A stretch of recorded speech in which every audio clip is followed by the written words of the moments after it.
gift for you.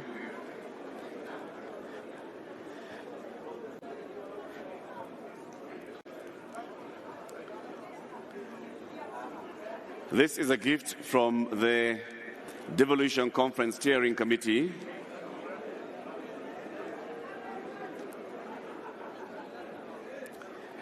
We have a book on devolution. Governor Anno Iguru, the chair of the Council of Governors, flanked by the vice chair, who's also the chair of the Devolution Steering Committee.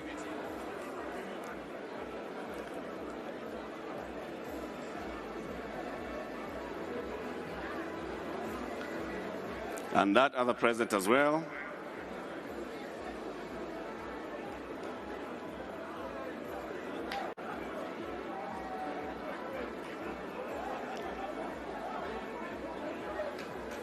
Asante sana.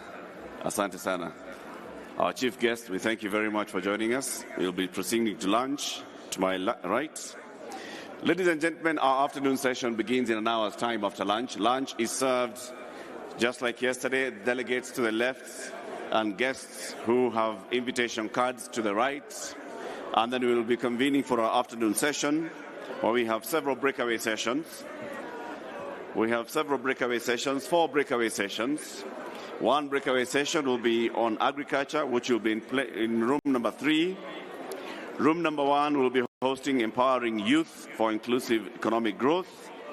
Number 2 will be on natural resources. And this main plenary hall will be hosting a breakaway session on health service delivery. Health service delivery will be here. Number 1 will be on youth. Number 2 will be on natural resources. And number 3 will be on agriculture sector.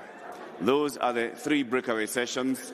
Please go to your session of interest in an hour's time after lunch.